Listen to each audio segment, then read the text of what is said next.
Wagner the Werewolf, Chapter 7, Revelations. You remember, Agnes, how happily the time passed. When you were the darling of the old man in his poor cottage, all the other members of his once numerous family had been swept away by pestilence, malady, accident, or violence, and you only were left to him.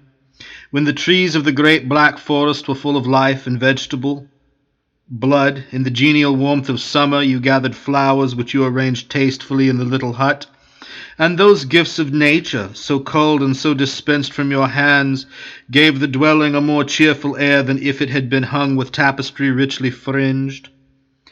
Of an evening, when the setting sun with its sheen overflowed the western plains as with glowing gold, you were wont to kneel by the side of that old shepherd, and together ye chanted a hymn giving thanks for the mercies of the day, and imploring the renewal of them for the morrow.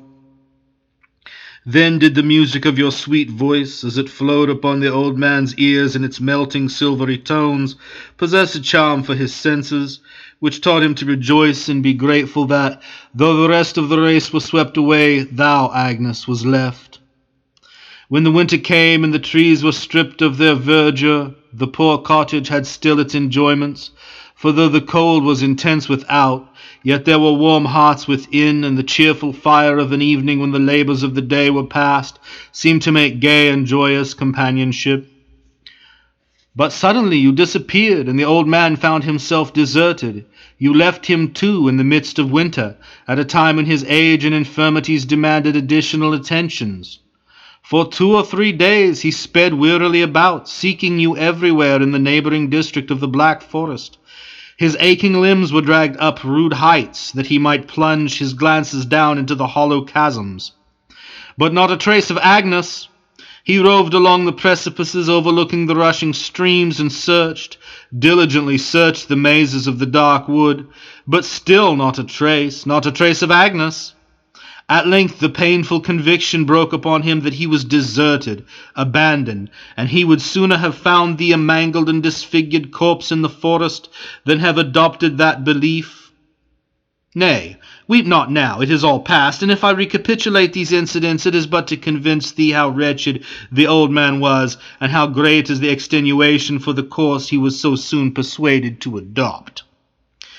Then who art thou that knowest all this? Exclaimed Agnes, casting looks of alarm upon her companion. Thou shalt soon learn who I am, was the mysterious reply. Agnes still gazed upon him in mingled terror and wonder, for his words had gone to her heart, and she remembered how he had embraced her when she first encountered him in the church. His manner, too, was so kind, so mild, so paternal towards her, and yet he seemed but a few years older than herself. You have gazed upon the portrait of the old man, he continued, as he appeared on that memorable evening which sealed his fate. Agnes started wildly.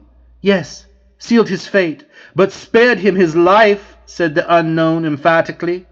As he is represented in that picture, so was he sitting mournfully over the sorry fire, for the morrow's renewal of which there was no wood. At that hour a man appeared in the midst of the dreadful storm which burst over the Black Forest. This man's countenance is now known to thee. It is perpetuated in the other portrait to which I directed thine attention. There is something of a wild and fearful interest in the aspect of that man, said Agnes, casting a shuddering glance behind her, and trembling lest the canvas had burst into life, and the countenance whose lineaments were depicted thereon was peering over her shoulder.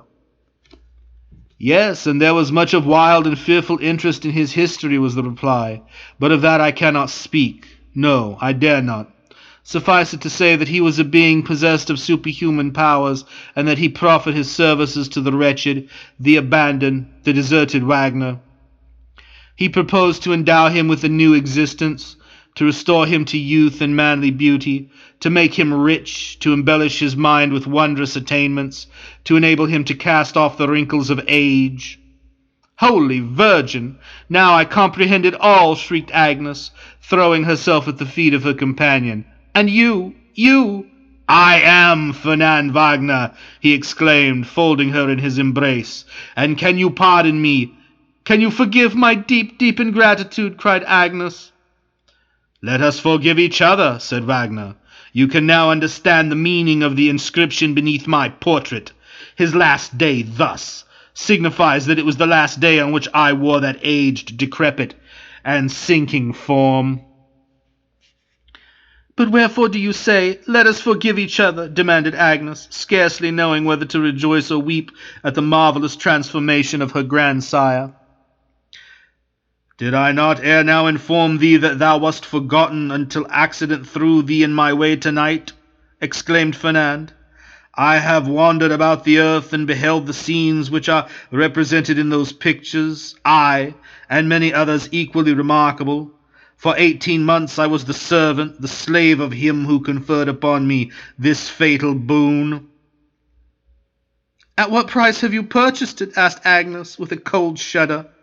"Seek not to learn my secret, girl," cried Wagner, almost sternly. Then, in a milder tone, he added, "By all you deem holy and sacred, I conjure you, Agnes, never again to question me on that head. I have told thee as much as it is necessary for thee to know."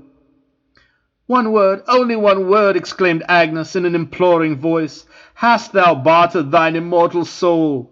"No, no," responded Wagner, emphatically. "My fate is terrible indeed, but I am not beyond the pale of salvation. See, Agnes, I kiss this crucifix, the symbol of faith and hope." And as he uttered these words, he pressed to his lips an ivory crucifix of exquisite workmanship, which he took from the table. "The Virgin be thanked that my fearful suspicion should prove unfounded," ejaculated Agnes. "Yes, I am not altogether lost," answered Wagner, "but he, the unhappy man who made me what I am. And yet I dare not say more," he added, suddenly checking himself.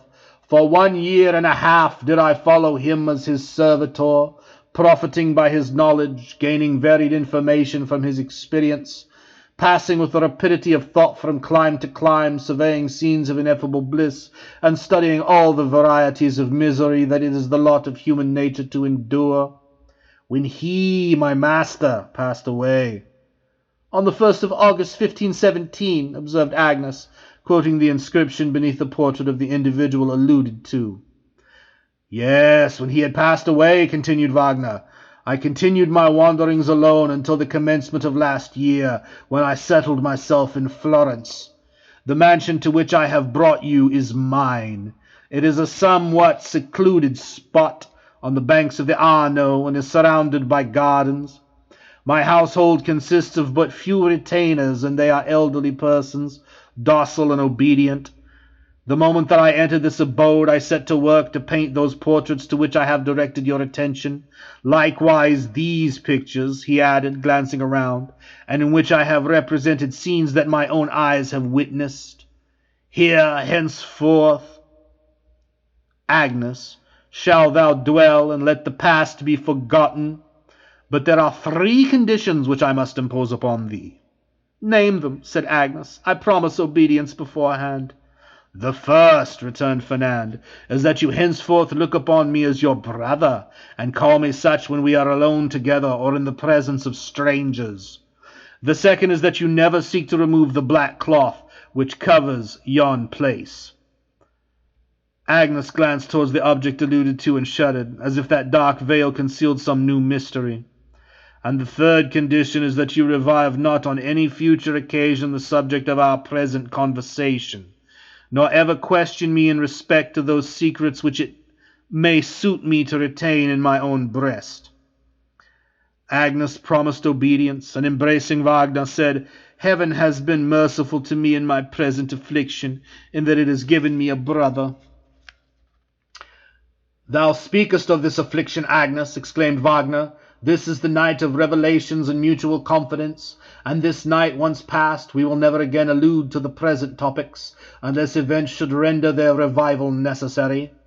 It is now for thee to narrate to me all that has befallen thee since the winter of 1516. Agnes hastened to comply with Fernand's request, and commenced her history in the following manner. End of Chapter 7. Wagner the Werewolf.